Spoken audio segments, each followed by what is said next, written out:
Quantos amantes da palavra de Deus nós temos aqui? Diga amém. Amém. Abra sua Bíblia no Evangelho de João, capítulo 1. Amanhã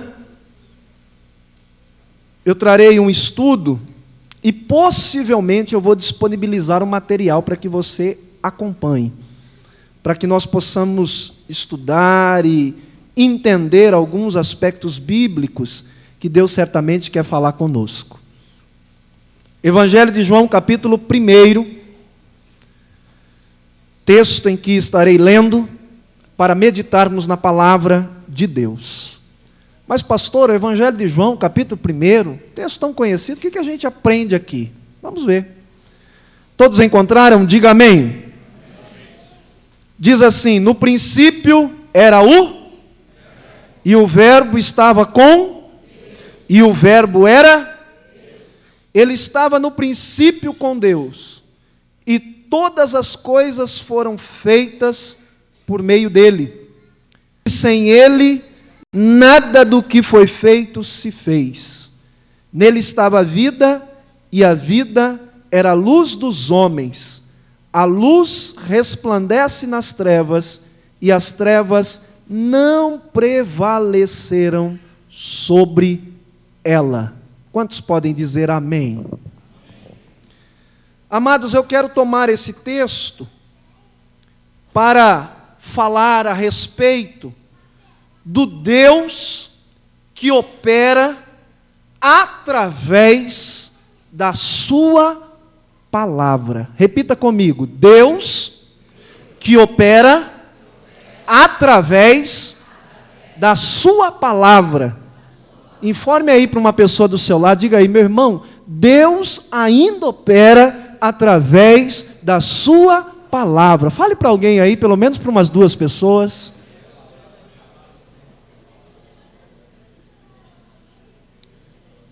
Por que a minha preocupação em abordar um tema como este? Porque por muitas vezes nós temos a infeliz satisfação, se é que é uma satisfação, de presenciar, de observar as reuniões, os cultos. E eu não preciso falar de outras instituições, mas eu quero falar daquela na qual eu faço parte, da qual eu faço parte e você também, da Assembleia de Deus. E muitas vezes nós observamos bem que as pessoas estão, muitas vezes, sendo mal ensinadas. As reuniões, os cultos,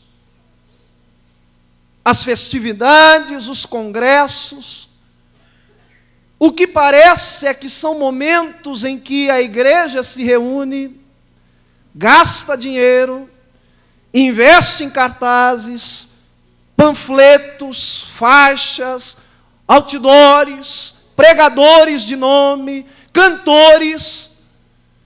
Mas de tudo isso que é feito, parece que no final não sobra nada de bom. Porque na maioria das reuniões, o que parece, e eu tenho percebido isso, eu acredito que você de alguma forma também deva perceber, é que essas reuniões, elas têm sido muito mais propensas para aquelas reuniões de animação, de euforia, de overdoses de poder, mas uma ausência muito grande da palavra de Deus. E isso me preocupa muito, como pastor de igreja, e como também um expositor da palavra, um ensinador da palavra, muito mais do que um pregador da palavra. Porque eu entendo, e nós devemos entender, que a igreja do Senhor, que foi lavada, remida pelo sangue de Jesus, e comprada por um alto preço, ela só permanece sendo igreja, ela só subsiste como igreja, quando ela está arraigada e fundamentada na palavra de Deus. E é por isso que muitas vezes nós temos transformado as nossas reuniões muito mais em reuniões ou cultos, onde se canta muito, onde se fala tanta coisa, mas o menor espaço de abordagem sobra-se para a palavra de Deus. Eu me lembro que outro dia fui convidado para pregar numa festividade. Canta um, canta outro, canta um, canta outro, fala um, fala outro, fala aqui, fala ali. E o culto já foi indo, e a hora foi passando, e passa das 8, 8h30, 5 para as 9, 9 horas, 9h05. Aí o pastor se levantou e disse: agora nós vamos ouvir a palavra de Deus, a parte mais importante. Mas não era mais importante. Porque aquela hora já tinha gente se levantando para ir embora. Porque a hora já foi. Todo mundo que tinha que falar, já tinha falado. Todo mundo que tinha que testemunhar, já tinha testemunhado. Todos que já deviam ter cantado, já tinham cantado. Os instrumentos já estavam guardados e as pessoas já estavam loucas para ir embora. E aí, na palavra do pastor que me introduziu, ele disse assim: eu sei que o pastor Francisco Júnior tem poder de síntese, e aquele que prega uma hora, também prega alguns minutos. Então ele vai trazer uma palavra rápida e quente. Na hora, sim, me deu um estalo. Quando eu subi no púlpito, saudei os irmãos, falei: irmãos, vou trazer uma palavra rápida e quente. Fogo! E sentei. Que era a palavra que restava naquele tempo. Porque para que uma igreja entenda a palavra, para que a igreja absorva a palavra, para que a igreja assimile a palavra, é preciso tempo, é preciso explicação, é preciso alguns momentos de reflexão, e é esta palavra que vai produzir vida em nossos corações. Mas há uma ausência muito grande da palavra. É por isso, somente por isso, que eu resolvi ler esse texto, que vai trazer algo especial para nós. Evangelho de João, capítulo 1. No princípio era o Verbo. O Evangelho de João, ele tem um diferencial dos demais evangelistas, Mateus, Marcos e Lucas, que são chamados de evangelhos sinóticos. Por que sinóticos, pastor? Porque esses evangelhos sinóticos, uma palavra que dá a ideia, o entendimento de visão, mesmo ponto de vista, o mesmo prisma. Evangelistas que escreveram o nascimento, a vida e o ministério de Jesus Cristo numa mesma ótica, como filho do homem, como servo sofredor, como aquele que veio como o filho de José e depois alcançou os gentios no seu ministério com a sua palavra, cada um com a sua peculiaridade, cada um com a sua forma de abordagem, mas todos eles no mesmo ponto de vista, eles traçam a vida, o desenvolvimento e o ministério de Jesus. Todavia, João é um evangelho totalmente diferente, porque João não aborda a pessoa de Jesus como um servo sofredor, como um filho de carpinteiro, como uma pessoa que veio de um lugar pobre, de um lugar simples. Mas João inicia o seu livro falando do Verbo que se fez carne e habitou entre nós. E quando João usa esta expressão, eu a tomei aqui apropriadamente para falar que Deus opera, ou Deus se manifesta de diversas maneiras. Isso não é segredo para nós. Deus pode abrir os céus e falar conosco audivelmente. Deus pode nos falar através de visões, através de sonhos, através de revelações, através de homens e mulheres de Deus. Mas, em regra, Deus nos outorgou uma palavra escrita. E tudo aquilo que é falado deve estar compatível com a sua palavra escrita, que é a maior revelação de Deus para nós. E é por isso que nós devemos fazer uso da palavra.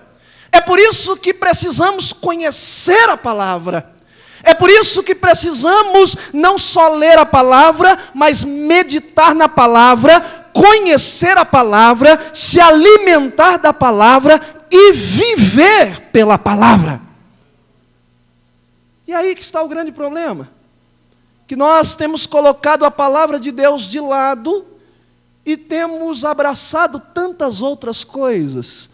Mas eu quero dizer para vocês que estão aqui, que estão aprendendo a palavra do Senhor, este púlpito só está no centro, porque desde os períodos antigos, os homens de Deus entenderam que este púlpito deveria estar no centro, porque sobre ele estaria a palavra de Deus, que simboliza que a palavra de Deus deve estar no centro da vida da igreja, e que sem a palavra de Deus, a igreja não subsiste. Por isso, meu amado irmão, nesta noite nós vamos aprender e comer a palavra de Deus. Quantos aqui amam a palavra de Deus? Levante a sua mão e dê glórias ao nome do Senhor. É por isso que eu tomei esse texto, e Deus fala, principalmente através da sua palavra. Deus fala. E quando João usa esse termo, no princípio era o verbo. A palavra no original grego aqui é a palavra arquê, que fala de um princípio reportando-se aquilo que está em Gênesis capítulo 1, verso 1. No princípio criou Deus os céus e a terra. A terra era sem forma e vazia.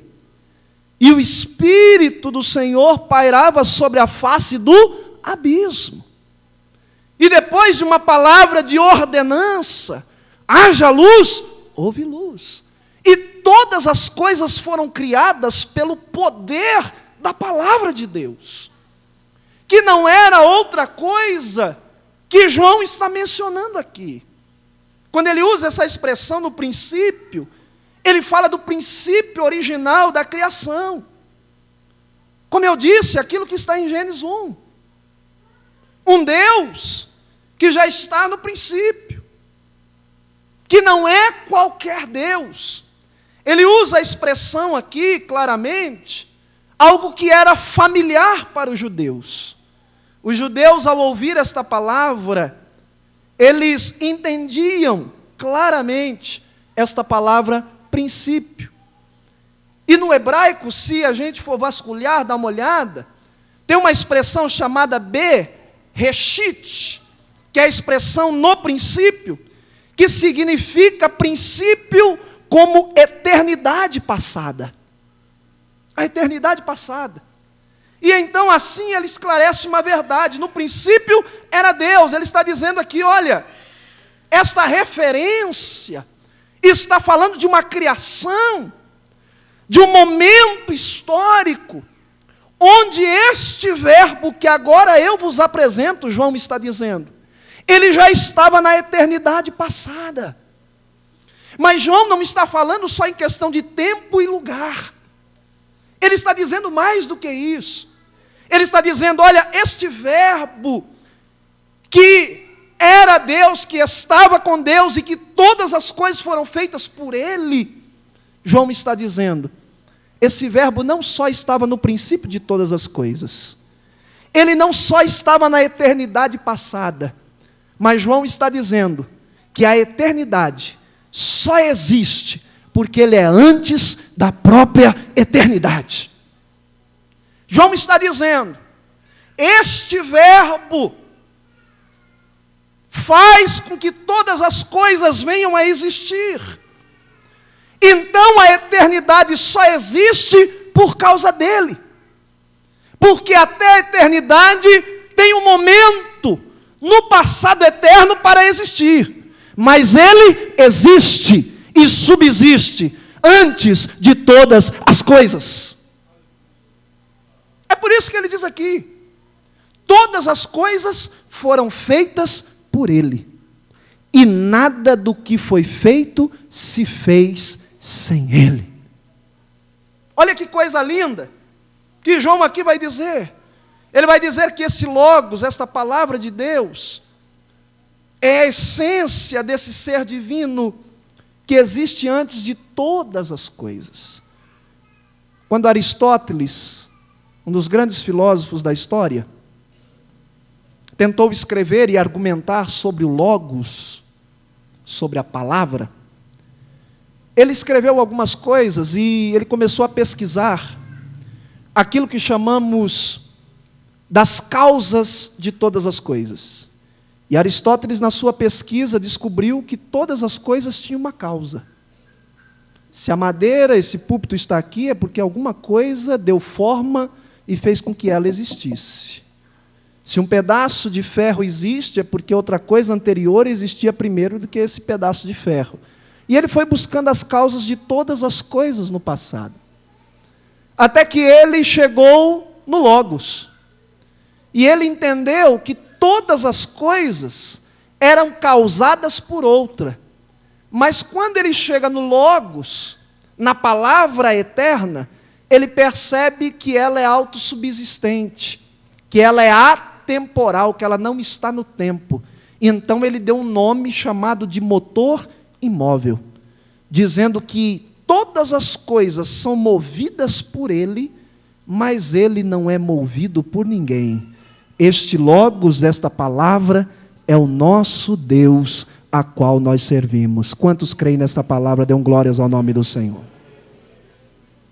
É por isso que em Colossenses 1:15, se você quiser abrir a sua Bíblia lá, o texto usa uma expressão que nós precisamos interpretá-la.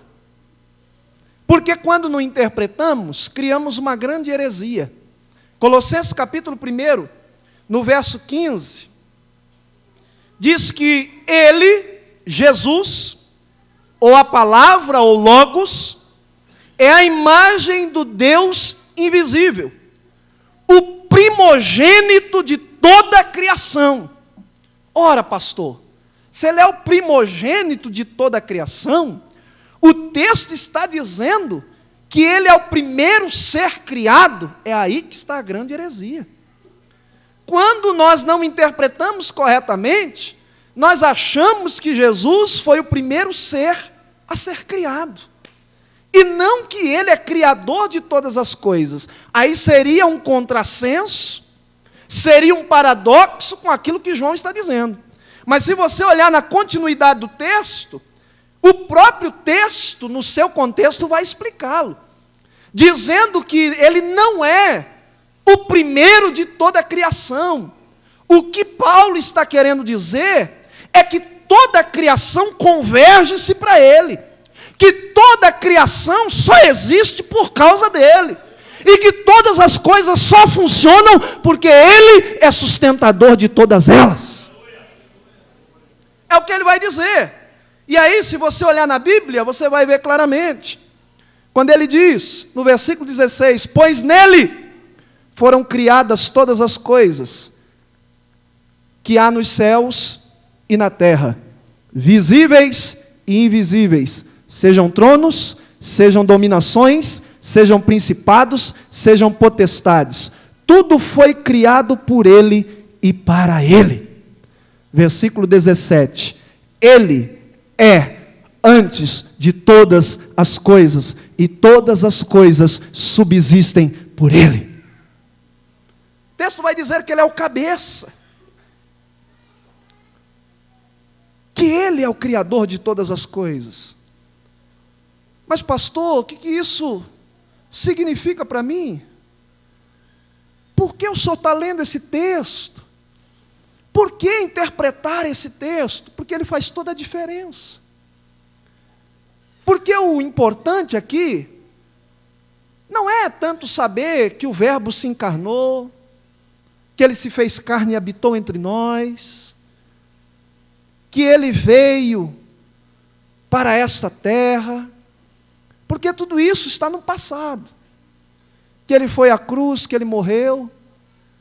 Mas o importante é saber disso aqui, porque hoje, este Verbo, este Logo de Deus, ele não está ausente do nosso tempo, mas ele está presente em nosso tempo. E o lugar da sua presença e habitação é dentro de nós. Ou seja, o Verbo se fez carne lá no passado e habitou entre a humanidade. Mas após cumprir o seu ministério, morrer e ressuscitar, ele deixou uma garantia, que todos aqueles que confessassem o seu nome, que todos aqueles que acreditassem no seu sacrifício expiatório, ele e o Pai viriam e fariam em nós morada. É por isso que a Bíblia diz que nós somos templo, que nós somos morada do Espírito Santo, isto é, da presença de Deus. Ou seja, este Verbo continua fazendo a diferença, se ele estiver presente na minha vida e se ele estiver presente na sua vida. Pergunte para alguém do seu lado, a presença desse Verbo está na sua vida? Está? Sim ou não? João 14, 23, Jesus falando, ele disse assim: se alguém me ama, obedecerá a minha palavra, meu Pai o amará, nós viremos a ele e faremos nele morada,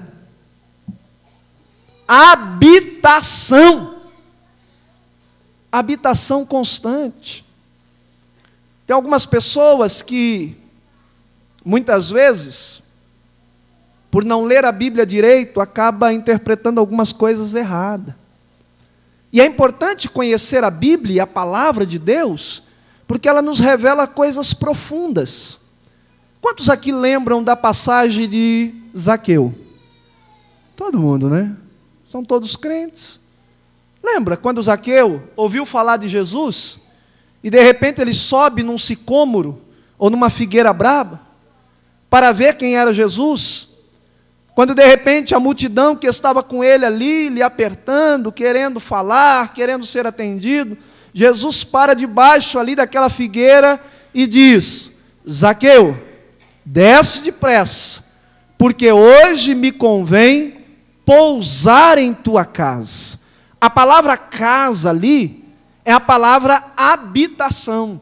A palavra no original, katoikel, que quer dizer residência permanente. Aí, depois daquele fato, Zaqueu desceu, abraçou a Jesus gostoso e foi até a sua habitação, serviu um banquete, e ali ele fez uma declaração: Senhor, se em alguma coisa eu defraudei alguém, se eu lesei alguém, eu restituirei 4 vezes mais. Ele abriu mão daquilo que era mais precioso, porque agora ele encontrou algo maior, que era a presença do Senhor em sua vida. E então Jesus resolve fazer uma declaração também. Ele diz: olha, quero declarar uma coisa, parafraseando o texto: hoje veio salvação a esta casa, porque este também é filho de Abraão. Note o texto, Jesus não está falando de casa, alvenaria. Quando Jesus disse, hoje me convém pousar em tua casa, usando a palavra habitar, ele está dizendo: Zaqueu, hoje eu vim para mudar a sua vida, e eu entrarei em você, na sua vida, e vou fazer a mudança. E essa expressão aqui de Jesus confirma isso, porque hoje veio salvação a esta casa. Não está falando casa, alvenaria, mas casa, templo de Zaqueu. E é essa habitação que fez com que Zaqueu mudasse. É por isso que nós precisamos entender a Bíblia corretamente. E aí, quando a gente lê João 15, 7, o Senhor diz assim: se vós estiverdes em mim, e as minhas palavras, ele usa esta expressão, que ele fala palavra escrita, mas eu, como a própria palavra, Jesus está dizendo, se eu estiver em vocês, se a minha presença estiver em vocês, e vocês estiverem em mim, pedireis. O que diz o texto? Tudo. Fale comigo, tudo. O que quiseres, e vos será feito. Olha aqui. Pastor, isso aqui me faz pensar uma coisa. Por que muitas vezes eu peço algo e não acontece? Por que muitas vezes eu desejo que algo aconteça na minha vida cristã e isso não se realiza? É porque muitas vezes, meu amado irmão, há uma ausência muito grande da presença de Jesus e da palavra de Jesus em teu coração. Porque se faz algo acontecer de especial em nossas vidas, um desses motores, dessas forças motrizes, que nos impulsiona a alcançar aquilo que também deve estar coadunado com a vontade de Deus, é quando a sua palavra e a sua presença está abundantemente em nosso coração. Levante a sua mão comigo e diga assim: quando a presença do Senhor, quando a sua palavra está abundantemente em minha vida, eu tenho autoridade para pedir o que eu quiser e me será feito. Se você puder, glorifique o nome do Senhor nessa noite. Mas muitas vezes não acontece porque nós estamos vazios. E aí eu volto àquilo que eu iniciei, dizendo que em muitos lugares tem movimento, tem barulho, tem glória, tem falar em línguas, mas pasme os senhores, muitas vezes diante de tudo isso, o Senhor Jesus está ausente. Pastor, verdade, irmão, verdade, porque muita gente que expõe a palavra, ou que prega a palavra, não consegue viver 1/3 daquilo que tem pregado e ensinado. Porque a maior pregação da palavra é quando esta palavra, ela está sendo vivida em minha vida. E as pessoas podem olhar para mim e dizer, aquele sim é um cumpridor da palavra de Deus. Lembra o que Tiago disse? Não sejais simplesmente ouvintes da palavra, antes operoso praticante da palavra. Tem muita gente querendo pregar a palavra, mas que está precisando primeiro viver a palavra. Tem muita gente querendo ensinar a palavra, mas precisa primeiro aprender a viver o que a palavra diz. Por que que os ensinamentos de Jesus fazem a diferença até hoje?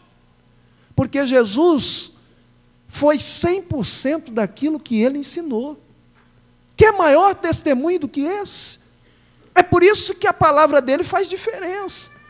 Porque ele era a própria palavra e dava testemunho disso. Você quer ser uma bênção? Você quer fazer a diferença onde você estiver? Seja um cumpridor da palavra. Viva a palavra. Seja um praticante da palavra de Deus. E onde você estiver, Deus estará contigo. E você fará a diferença para a glória do Senhor. Mas o Logos veio para alguns propósitos. E o primeiro que eu quero enumerar aqui é para revelar a divindade de Deus a nós. Abra sua Bíblia em Hebreus capítulo 1.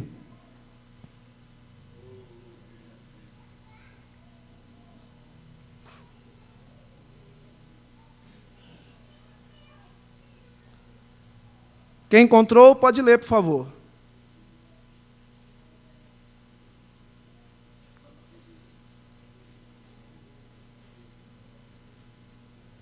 Hebreus capítulo 1.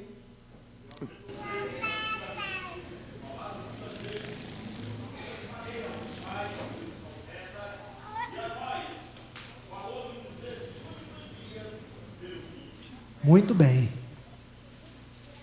Deus falou muito tempo, de diversas maneiras, através dos pais, dos profetas, mas aprouve a Deus nos falar nos últimos dias através do Filho, através da palavra, através do Verbo. Dá uma olhadinha aqui em 1 João, versículo 18, o que vai dizer? Versículo 18 diz assim: ninguém, na verdade, nunca viu a Deus, mas o Deus unigênito, que está ao lado do Pai, é quem o revelou. Sabe o que a Bíblia está dizendo? Que Deus tem prazer em se revelar para os seus filhos. E aí vem um questionamento: por que muitas pessoas, a despeito de estarem na igreja, não conhecem a Deus, não conhecem a revelação de Deus?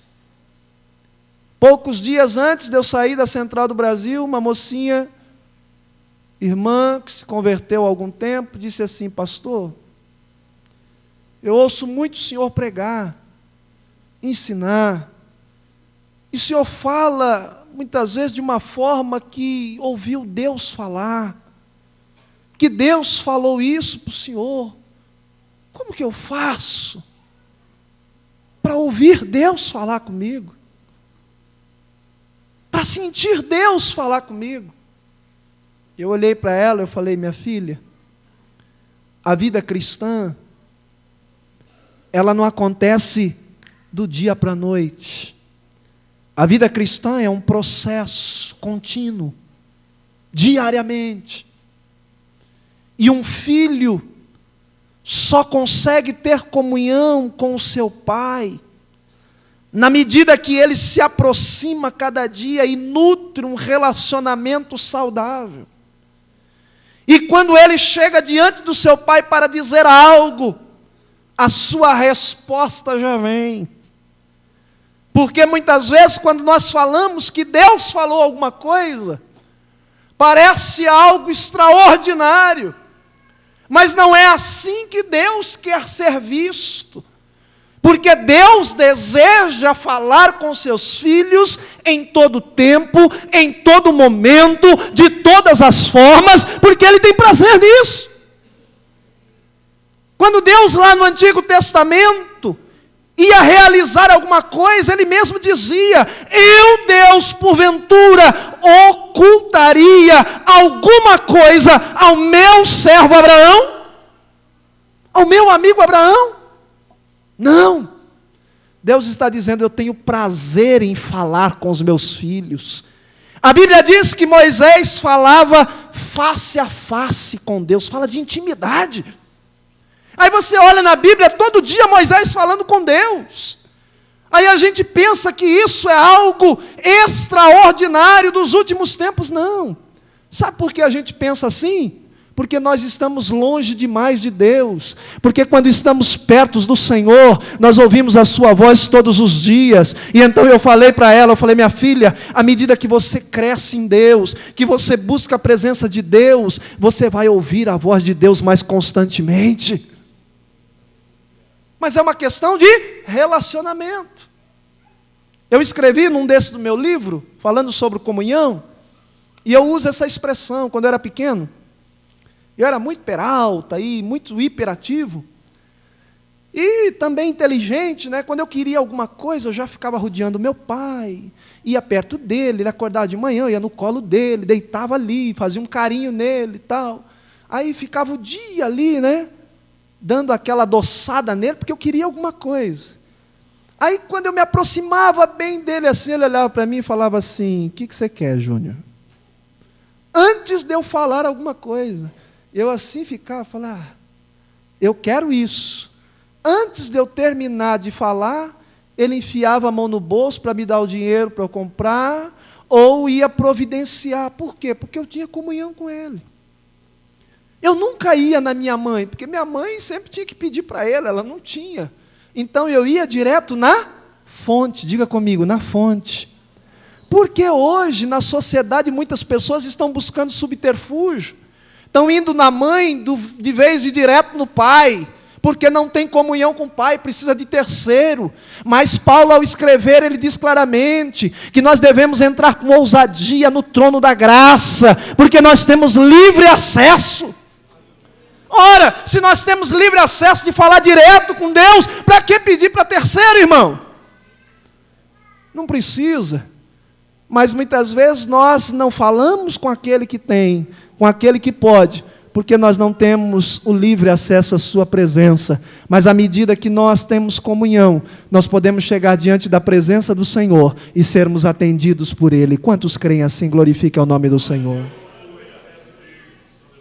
Então, o primeiro objetivo aqui do Logos é revelar a divindade de Deus a nós. Segundo, ele veio para aproximar os homens de Deus. É isso que nós lemos na Bíblia, que aconteceu com os nossos pais, que nos representaram, Adão, Eva, que ao desobedecerem uma ordem, um princípio ético, moral estabelecido por Deus, porque Deus trabalha assim.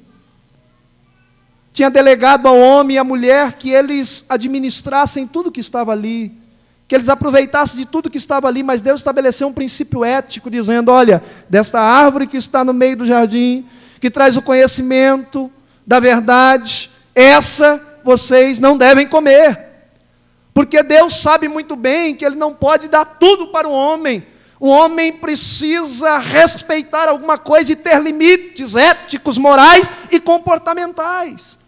É por isso que na igreja também nós precisamos ensinar, porque muitas vezes a gente fica assim, irmão, não pode isso, irmão, não pode aquilo, irmã, não pode aquilo outro. Não pode o quê, irmão? Paulo vai dizer que todas as coisas me são lícitas. Porque a gente não pode ficar aí falando, olha, não pode isso, não pode aquilo, porque é pecado. Nós precisamos explicar o porquê disso. Porque só dizer que não pode não adianta nada, porque hoje os jovens fazem assim com o ombro e vai lá e faz. O adolescente faz assim, vai lá e faz. Porque hoje as pessoas, elas não obedecem só você falando que não pode. Elas querem saber por que não pode. Aí Paulo vai dizer, todas as coisas me são lícitas. Paulo diz, eu posso tudo.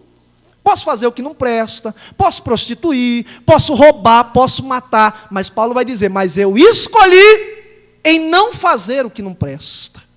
Paulo está dizendo, Deus me deu autoridade e livre-arbítrio para escolher o que é bom e o que não é.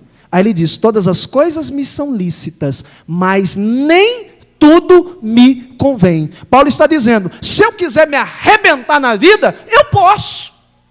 Mas eu vou sofrer as consequências. Mas eu escolhi não fazer essas coisas por amor ao meu Deus. E ao não fazer, eu sou abençoado e guardado por Ele. Então, a questão não é não pode, você não deve. É essa que é a expressão correta. Por quê? Porque se você fizer, você sofrerá consequências disso. Porque muitas vezes a gente até gosta de fazer coisa errada, a gente só não gosta de sofrer, não é, pastor? As consequências do nosso erro. Aí a gente culpa o diabo, a gente culpa Deus, mas muitos dos problemas que nós vivemos é a falta de responsabilidade e falta de decisão correta que nós mesmos tomamos. Aí o diabo leva a conta, né? O diabo está sendo culpado de tanta coisa que nós fazemos por negligência, mas nós precisamos rejeitar, fazer o que não presta para agradar o nosso Deus, porque Ele deseja que nós façamos o melhor, amém? Vamos mais à frente. Então ele veio para realizar essa aproximação, porque esse romper do homem com Deus aconteceu lá por causa do pecado, que significa separação, rompimento, distanciamento. Errar o alvo é o nome da palavra pecado. E houve uma separação, uma morte, em dois aspectos.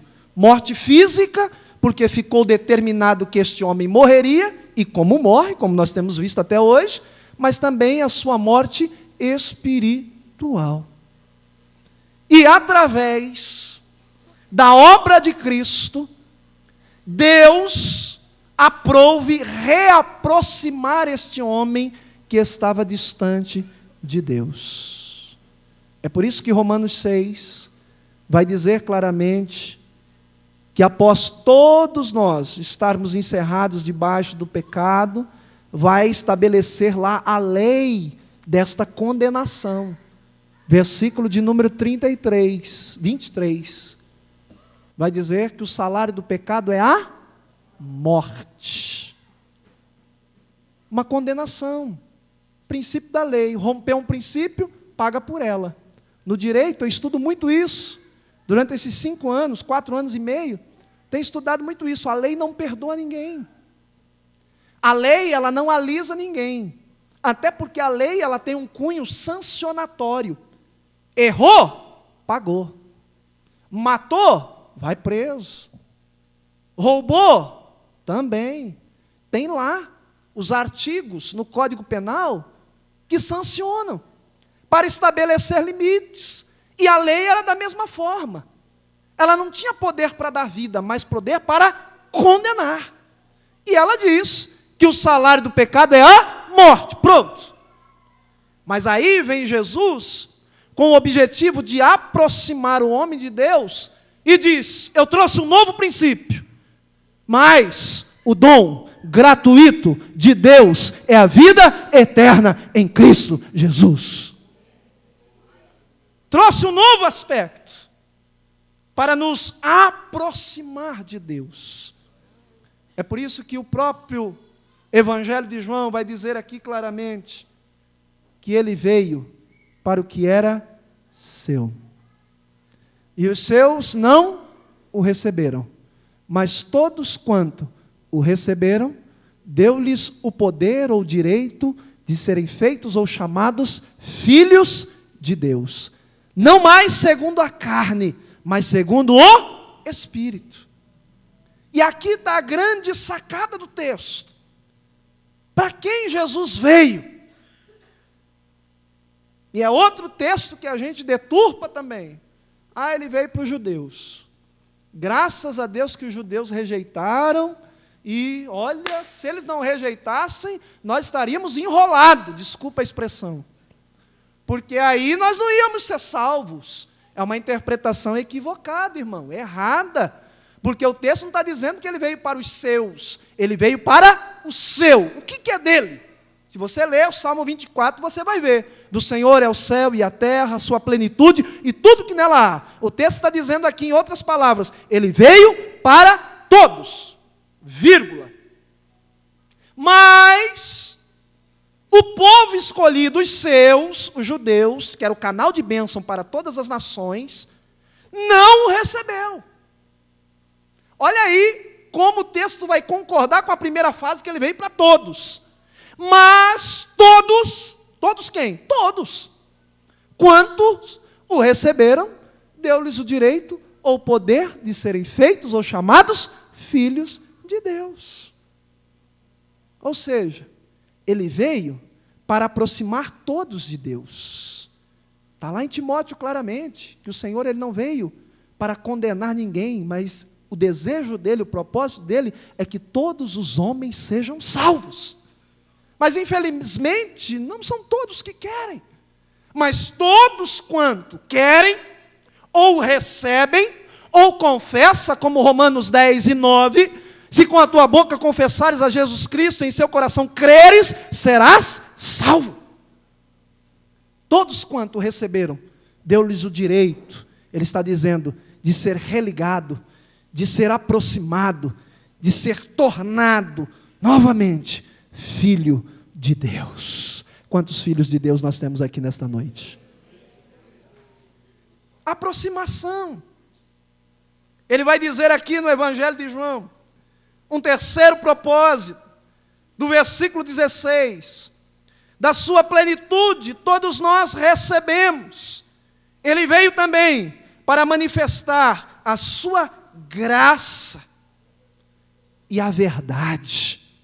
Diga comigo, o Verbo de Deus veio para revelar a graça e a verdade de Deus. Pergunte para alguém do seu lado, tem graça de Deus aí, meu irmão? Verdade de Deus aí, meu irmão? Hã? Ele veio para isso. Muitas vezes, nós falamos muito da graça, mas temos mais cara da lei. Parecemos aqueles coronéis, senhores feudais. Meu irmão, se você pecar, você está no inferno. E de vez a gente dá vida, a gente acaba matando quem está querendo viver. Falamos tanto da graça, mas temos a cara da lei. Nós precisamos conhecer um pouquinho da graça.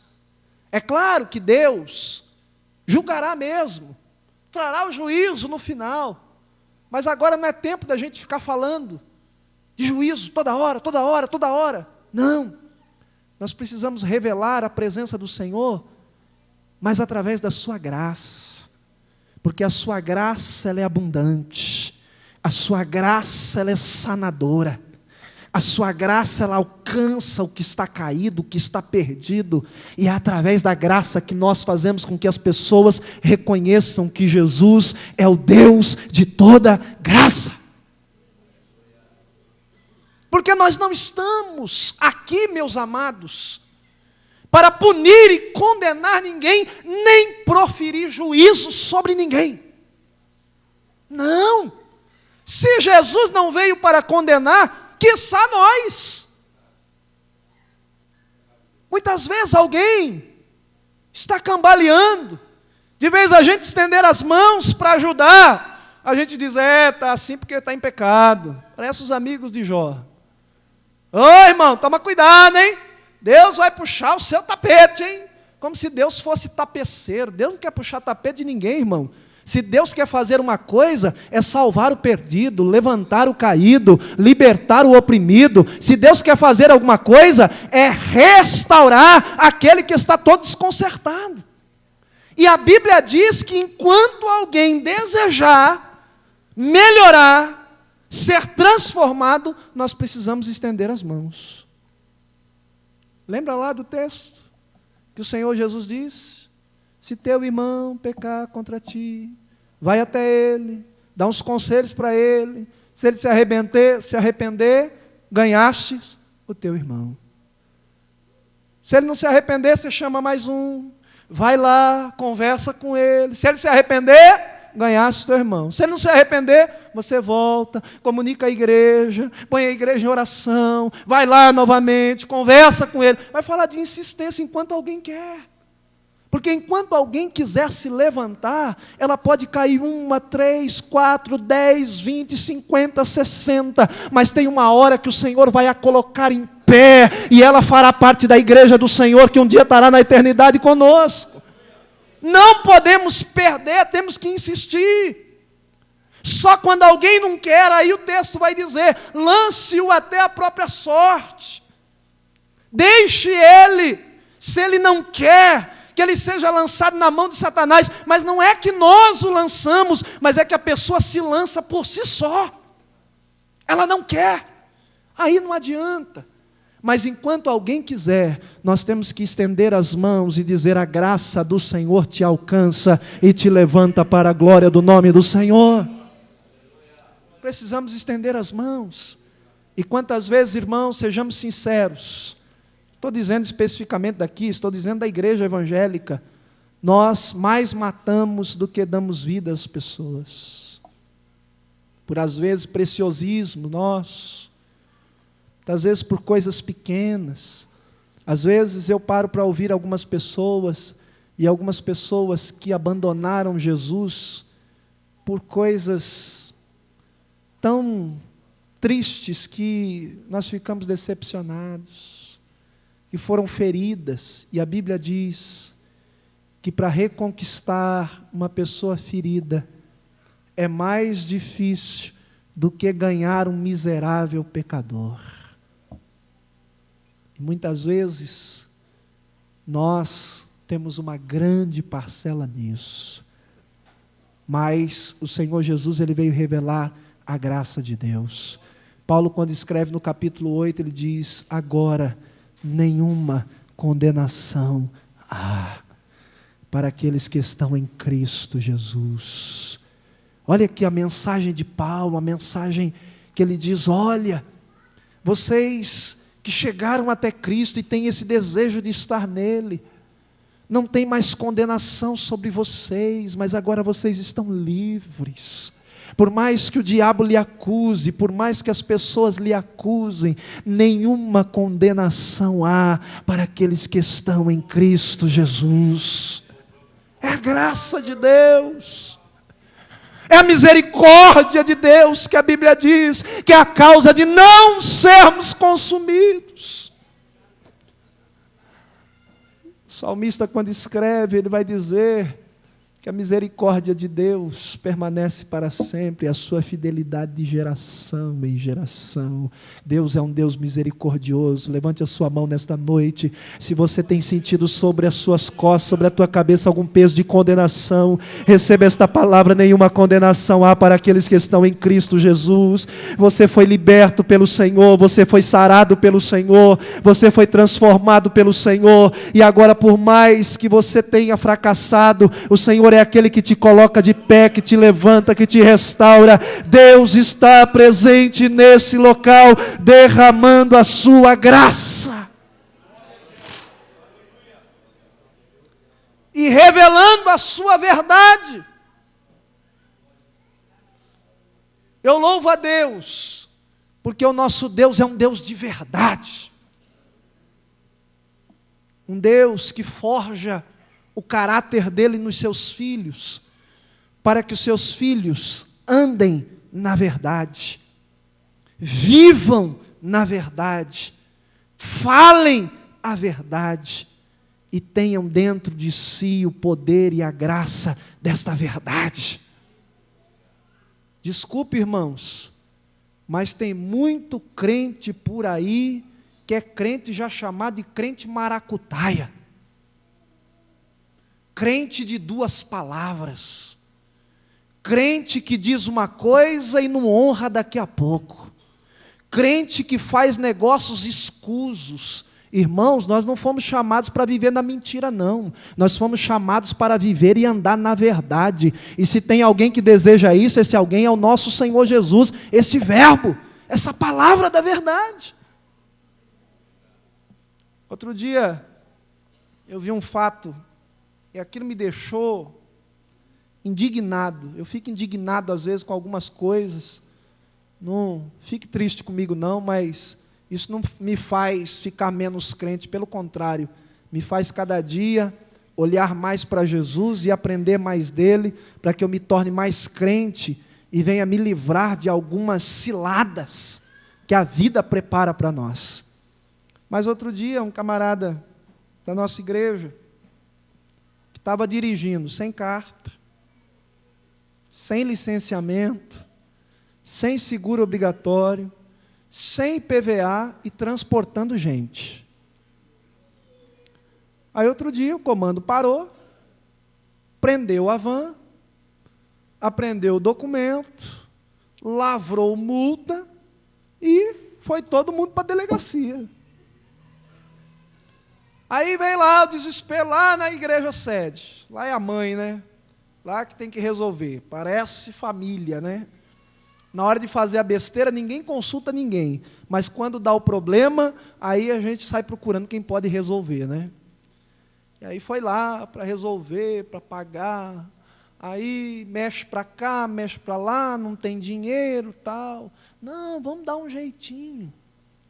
Vamos falar com a autoridade maior da cidade, a gente resolve as coisas, e esse resolve as coisas compromete-se.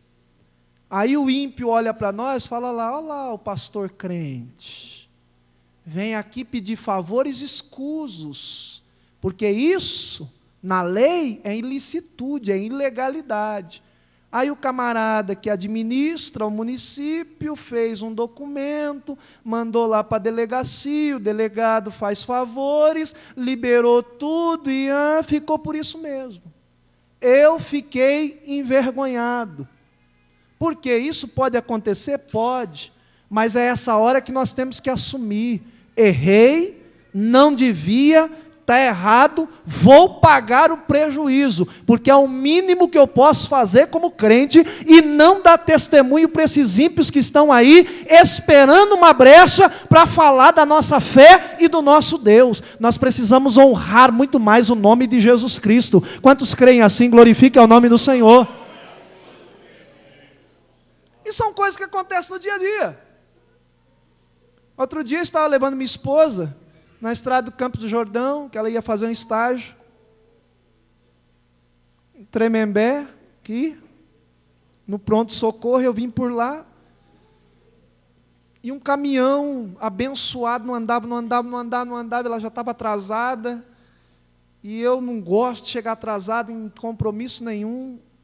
Eu olhei assim e falei, vou embora. Ultrapassei. Quando eu comecei a ultrapassar, começou a faixa contínua. Falei, estou na faixa. Quando eu falei isso, policial lá na frente, Costa, eu encostei. Aí ele já vem, né? O senhor sabe que o senhor ultrapassou em lugar indevido. Eu falei, eu sei. Então, o que o senhor quer fazer? Eu falei, fazer o quê? Ele falou, não, eu posso dar um jeito, liberar para o senhor. Eu falei, o senhor deve pegar o talão, lavrar a multa, que eu reconheço que eu estou errado, e vou pagar a multa. Ele arregalou o olho assim, para eu fazer a multa. Eu falei, faça a multa, eu estou errado, pode multar. Eu acredito que aquilo deu um embaraço na cabeça dele, por quê? Porque na maioria a tendência é dar um troquinho para ele, e é o que ele queria, para poder liberar.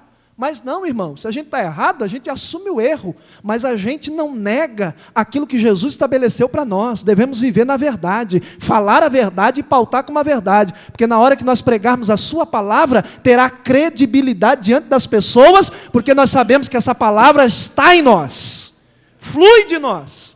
Mas se eu fosse enumerar as falcatrua e as coisas erradas que muitas vezes nós crentes fazemos, misericórdia, é melhor, né, pastor Francisco, não falar, deixa quieto, vamos para frente aqui, que atrás vem gente.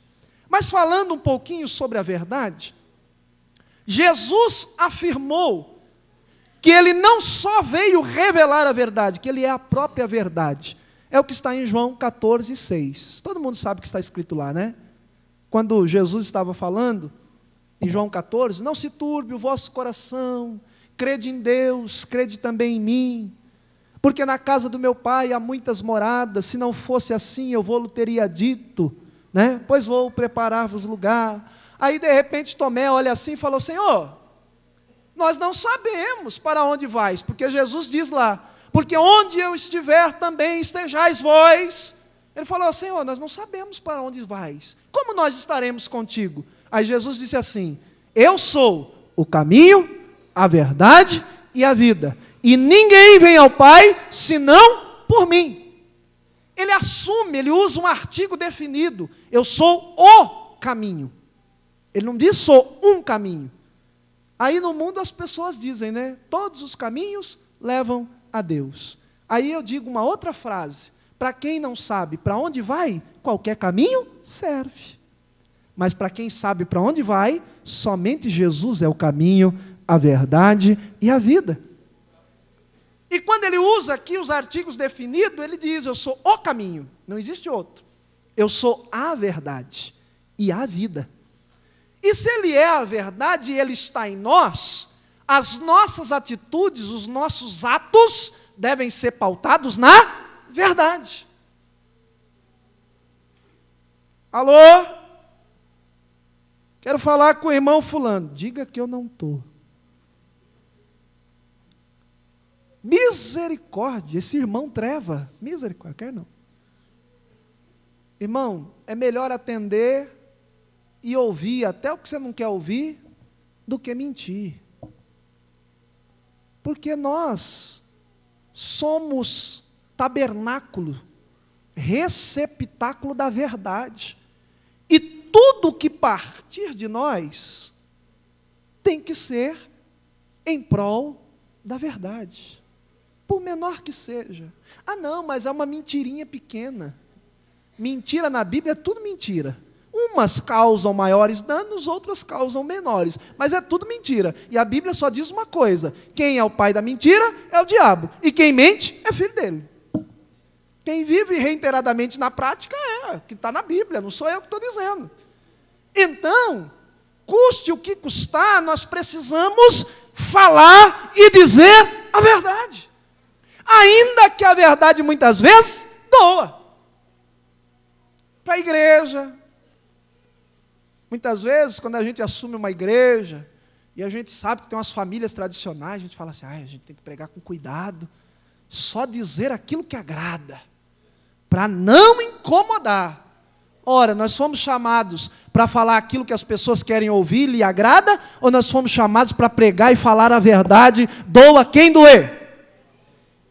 Irmão, por quê? Se eu não falar a verdade, a responsabilidade é minha. É isso que eu tenho que entender. E eu vejo, amados, que quando eu olho para esse texto e vejo que Jesus veio revelar esta verdade, e ele sendo a própria verdade, e ele demonstra uma coisa importante, que nós, na maioria, não gostamos de ouvir verdade. Olhe para alguém do seu lado e diga assim, meu irmão, eu sei que é difícil, mas você gosta de ouvir verdades?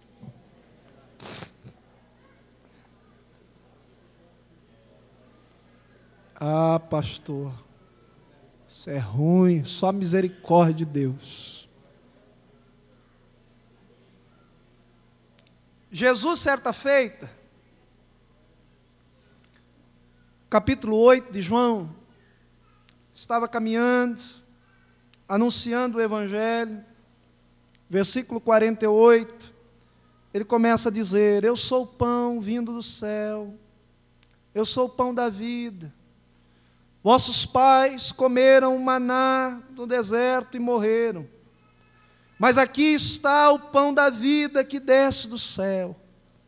Aquele que não comer de mim, não beber de mim, não tem parte comigo. E esse discurso foi causando mal-estar em algumas pessoas que não gostavam de ouvir a verdade.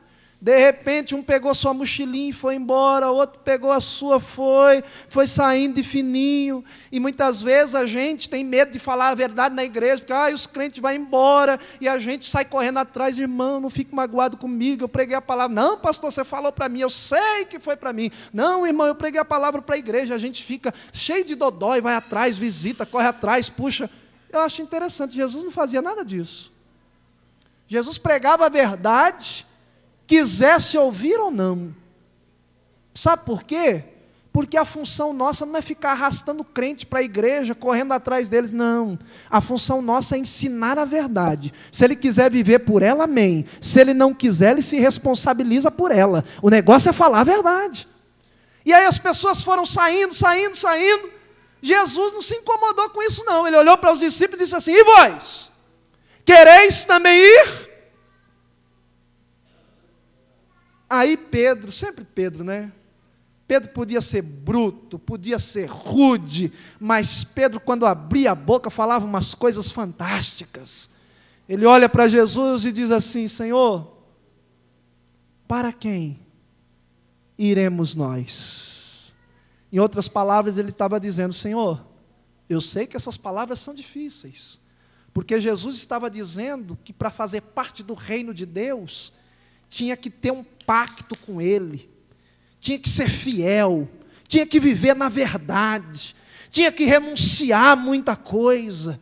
Jesus estava falando um discurso duro e eles entenderam isso, porque eles só queriam ser abençoados, queriam comer pão, queriam ser curados, mas não queriam compromisso. Jesus está dizendo, olha, se não tiver compromisso comigo, não tem parte comigo, não tem parte no meu reino, porque crente que é crente compromissado, crente que anda pelas beiradas e acompanha de longe, esse não é crente. Crente é aquele que toma a sua cruz e segue o Senhor de perto.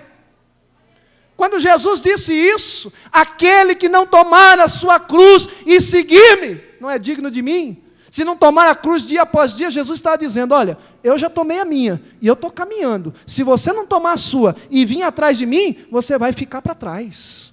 É o que ele estava dizendo. E ali ele fala uma palavra de comprometimento. E aí o discurso foi duro.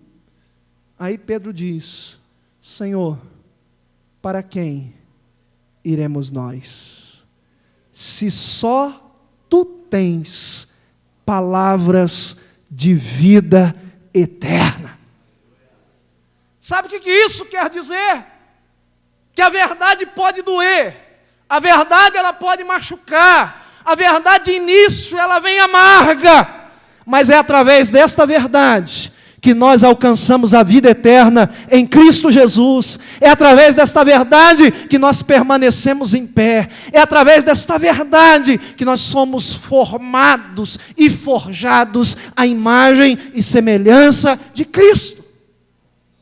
Por isso, meu amado irmão, por mais que seja amarga quando o vosso pastor pregar, coma esta verdade, porque é esta verdade que vai te levar para o céu. Quantos creem assim? Glorifiquem ao nome do Senhor. Vamos terminar aqui, meu horário já está vencendo, foi me dado até 9h30.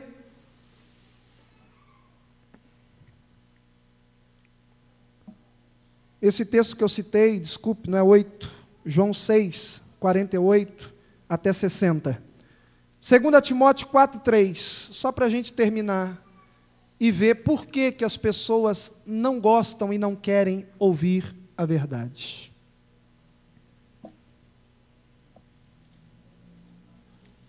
E o que as pessoas têm feito? 2 Timóteo 4,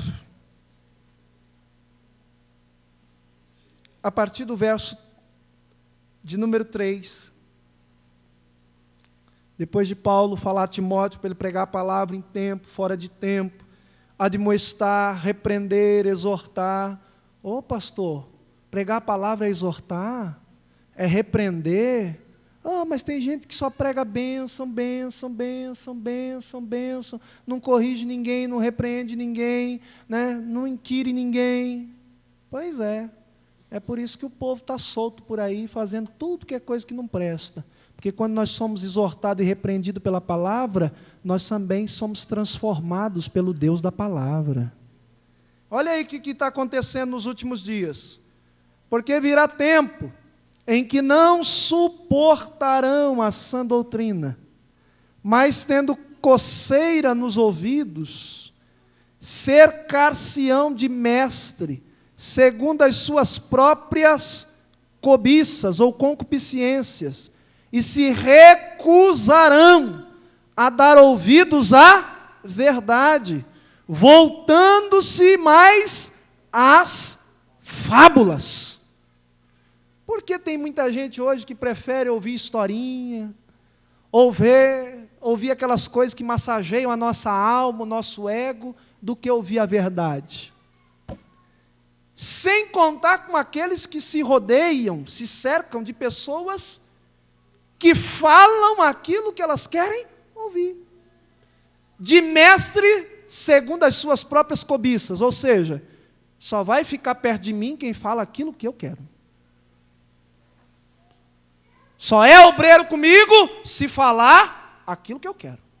Se falar alguma coisa contra, só é membro da minha igreja se falar aquilo que eu gosto de ouvir. Só é pastor bom se pregar aquilo que eu adoro ouvir. Nós precisamos ouvir a verdade. Doa o que doer. É a verdade que prevalece. Biblicamente falando, tinha alguns homens, Saul e outros mais, que adoravam se cercar de homens que falavam aquilo que eles queriam. Profeta com as mensagens encomendadas, só benção. E eu fico com o pé atrás, quando eu vejo essas coisas. Tem profecia para todo mundo, bênção para todo mundo. Eu nunca vejo ninguém levantar assim e falar: conserta a tua vida, que você está em pecado, que você está errando, e Jesus está pedindo para você consertar. Não, é só benção. Outro dia eu até estava numa reunião na cidade de Limeira, numa cidade, um trabalho desse daí. Aí o camarada tinha profecia para todo mundo e bênção para todo mundo. Aí ele apontou para o senhor e disse: ei, você aí, senhor. O homem falou: eu? É. Senhor mesmo, hoje Deus está te entregando uma bênção. Falou: que bênção? Falou: o senhor tem um problema na bexiga e Deus hoje está dando 2 bexigas para o senhor.